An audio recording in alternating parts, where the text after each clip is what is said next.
নতুন একটি ব্লগে সবাইকে স্বাগতম।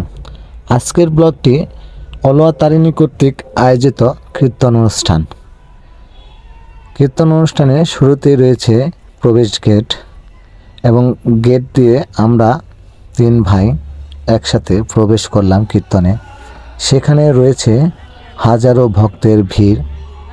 ভক্তরা যেমন পরিমাণ বসে আছে আঙিনায়, ঠিক তার চেয়ে বেশি ভক্ত দাঁড়িয়ে আছে চারপাশে। নাম কীর্তন বলেই যে লোকজন হবে না, ভক্তবৃন্দ হবে না, সেটা ভুল ধারণা।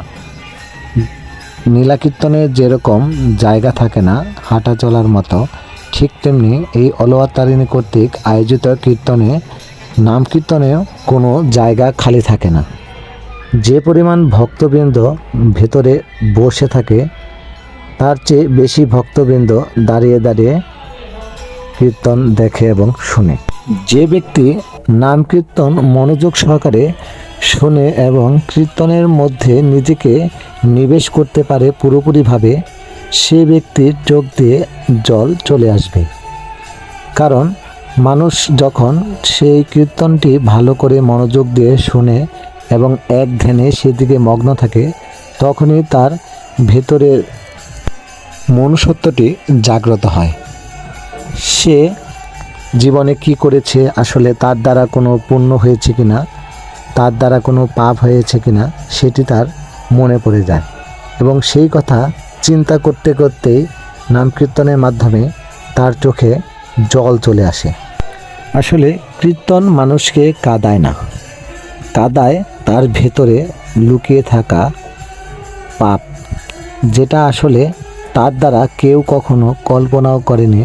সেই কথাটা যখন সে বুঝতে পারে আসলে আমি জীবনে কতটুকু পাপ করেছি, কার সাথে অন্যায় করেছি, বাবা মার সাথে কীরকম খারাপ ব্যবহার করেছি, বন্ধুবান্ধব এবং আত্মীয় স্বজনের সাথে কোনো খারাপ ব্যবহার বা আচরণ করেছি কিনা, যখন তার এই সব কিছু মনে পড়ে যায় তখন সে আর নিজেকে ধরে রাখতে পারে না।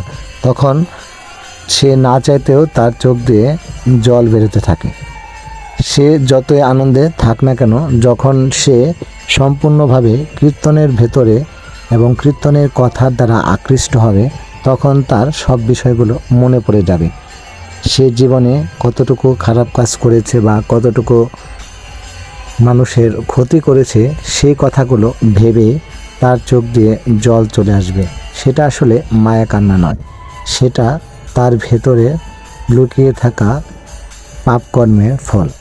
সেটা আসলে যখন সে বুঝতে পারে যে আসলে আমার দ্বারা এই কাজগুলো করা আদৌ ঠিক হয়নি বা এই কাজগুলোর জন্য আমি অনুতপ্ত, তখন তার চোখ দিয়ে জল চলে আসে। আসলে যারা আমরা কীর্তন শুনি না বা কীর্তন শুনতে পছন্দ করি না বা কীর্তনে যাই না, তারা আসলে বুঝতে পারে না আসলে কোন জিনিসটা ভালো, কোন কাজটা ভালো, আবার কোন কাজটা করা উচিত নয়।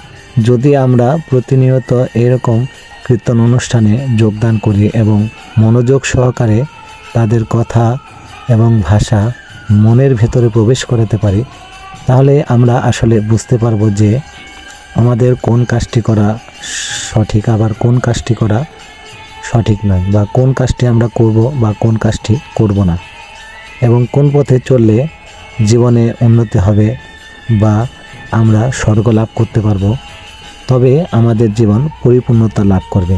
তাই আমার মিনতি, সকলে একবার করে হলেও নাম কীর্তন এবং নীলা কীর্তনে আয়োজনে প্রবেশ করবেন এবং মনোযোগ সহকারে শোনার চেষ্টা করবেন।